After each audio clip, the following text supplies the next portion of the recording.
Hello, everyone. Welcome to Chasing a Murder. And today we are on part 61 of Life Beyond the Grave, which is attached to the Daybell-Vallow case. And I've been dropping viewers on this series, and that concerns me that maybe, this isn't as interesting to people as it is for me. And so we're going to work a little bit more or trying to cut out some of the details, but still understand how we got to where we did in this case. We know that Rexburg, Idaho, amongst a small group of people, has been deemed the safe place as the dark days approach. And another voice warning, also known as AVAL, well, is quite popular around this time and it continues to grow in popularity, especially amongst these fictional writers that later claim as nonfiction. Hands a switch when it comes to who runs the website, and now it's Christopher Parrott that runs the site, and he is pushing the warning that they've been told repeatedly by prophets and apostles for over 100 years to prepare for a sudden and often unexpected calamities that will happen many years before the actual return of the Savior. Not only that, they have to worry about famine. They're going to starve to death. And this will be accompanied by a sudden dissolution of society and government, which they believe will happen pretty soon. Now, there's no doubt in my mind that, anything can happen at any time that can just put us into chaos. And I'm not certain if Christopher Parrott understood who Chad Daybell was during the time that he was dealing with him. But I am certain that he did help feed the monster.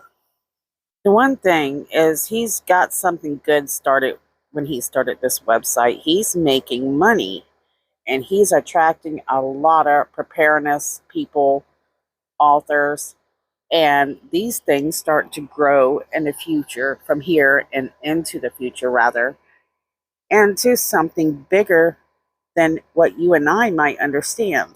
And Chad Daybell, Julie Rowe, and all these people understand that there's a growing fan base, a growing need for people who will push fear instead of preparedness. There's a difference to me. I'm not totally against preparedness or people who prepare, so that you know. But I am against people that push fear. So, you have two books that are quite similar. You have Escape from Babylon, which was written by Roger K. Young and Susan. And then you have Chad Daybell's Evading Babylon. So why is this book important, Evading Babylon?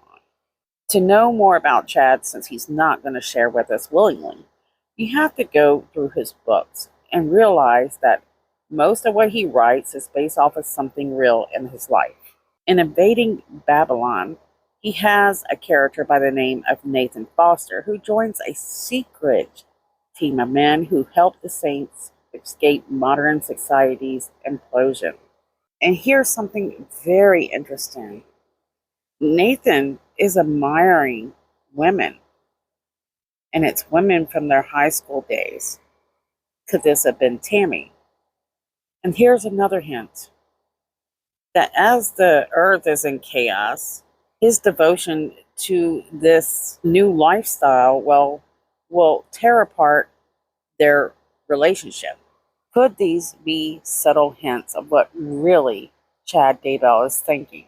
Something else Chad Daybell is getting into is something that a lot of people see as reincarnation, premortal life, having several lifetimes. And Chad is very careful not to tread too hard to certain people, that he doesn't go too far out there beyond what the church teaches. He's making very strong assertions, yet he doesn't cross a line. He knows that he needs to stay behind that line. And his biggest fans, such as Daybell-Vallow, heed the true warnings of the darkness approaching. There are books coming out left and right from this group of people, and Julie Rowe has just had another book come out.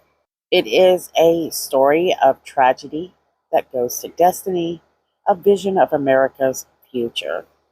They spend a lot of their days online on these forums, and Emma and Julie, they seem to be pretty tight at times as they troll together on there, which doesn't seem too godly. And around this time, Julie Rowe has her personal blog, Pathway to Zion. And it's there that she spends a lot of her time defending herself with Emma's help. After a few months of her being on there, she went ballistic and started accusing her own moderators and closest friends that they were betraying her.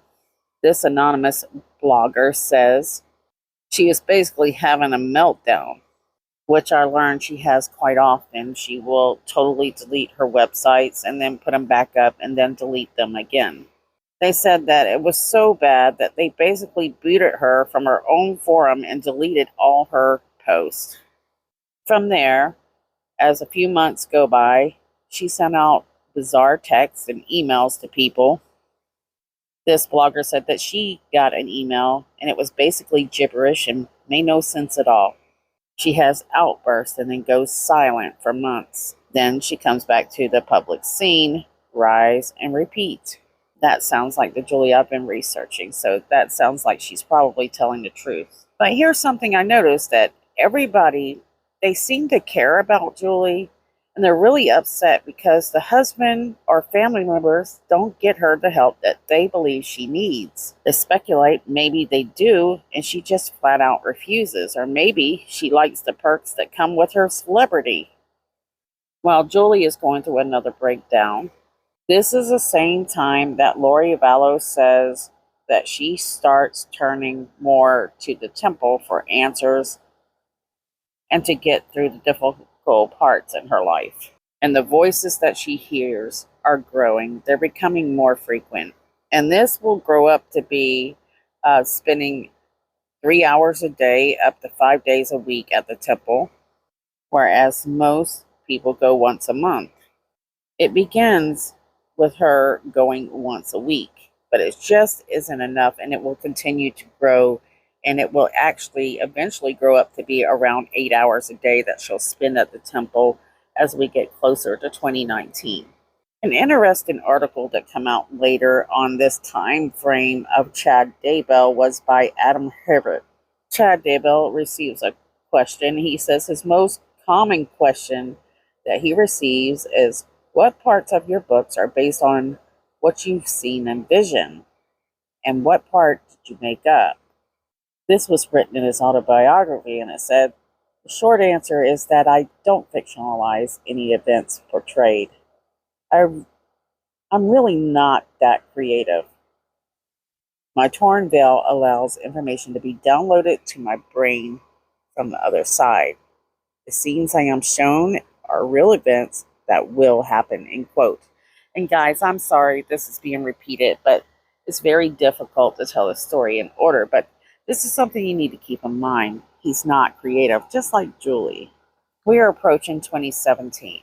This is something Melanie Gibb writes later on. She says it's around this time that Chad sees himself as a prophet in the mountains, and that he will tell Lori later on when he meets her that Peter, James, and John came to him in 2017, this year, in the mountains. Also, in 2017, there will be a huge fight over who is the most prophet visionary around, because there's so many of them around this time on AVAL, especially. You have Sarah Manette, Julie Rowe, Hector Sosa, Gail Smith, Christopher Parrott. And where there is, confrontation, there's going to be somebody blogging something quite interesting. One of the terms that is being slung around quite often around this time is dreams, or a dreamer. Another word for vision. And there are people that just don't understand these teachings, and they write things like, excuse my ignorance, would anyone care to tell me what an LDS dreamer is? I think I've kind of guessed it, but I'd rather be sure than assume. Background noise change here, guys. And an irrelevant person who wants to be relevant. So they share so called dreams and claim that they are revelations from God about the future. One of the things that they all have in common is that none of their dreams actually come to pass.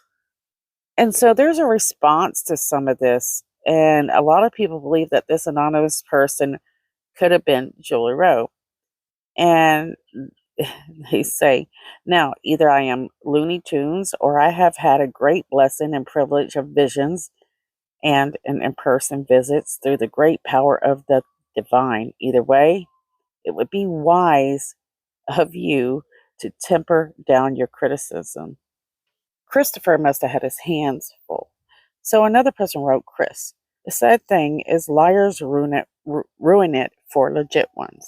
I think Spencer and David Warwick are legit.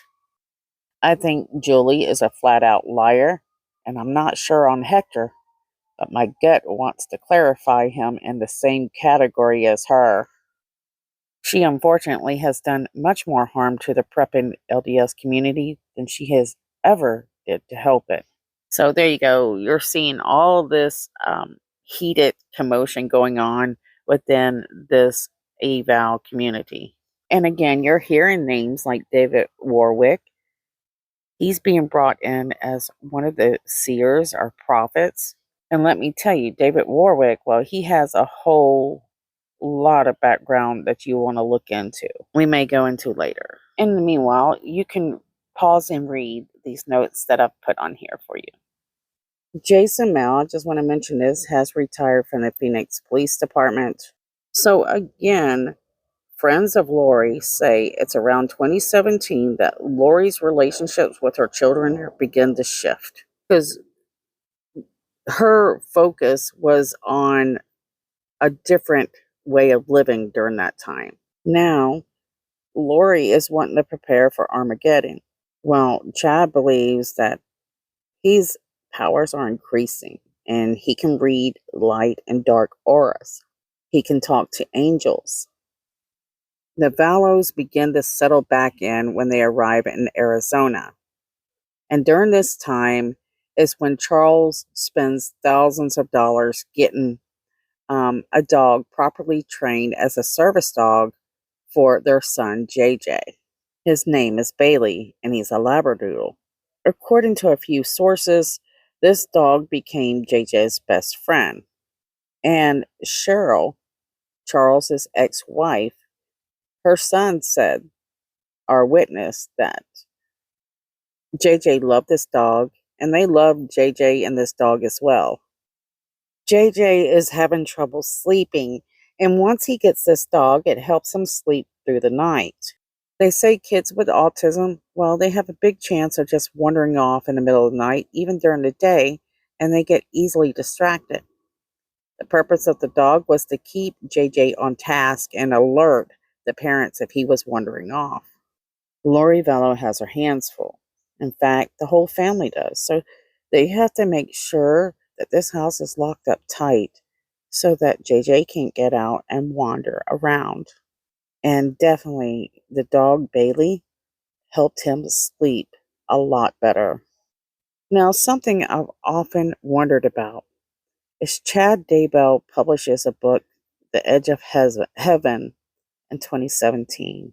And it's at this time that he's mentioning eating less McDonald's, losing weight, and being in better physical shape. I just want you guys to keep that in mind. Meanwhile, Julie Rowe is a topic again in the LDS Freedom Forum. There's a blog from January 6, 2017, around 7:24 a.m. Personally, I'm looking forward to reading the public tax filing for the fiscal year of 2016 for the Greater Relief Fund, Julie Rowe's nonprofit organization. Who gave what and where did it go? You can hide from your followers, but the feds know where to find you. So there's a lot of people who are very concerned about this nonprofit that Julie Rowe is running. And as though, the LDS doesn't have enough trouble, it's around January 10th of 2017 that you're getting confidential documents on Mormon leaks. Oh no, guys, my mic broke.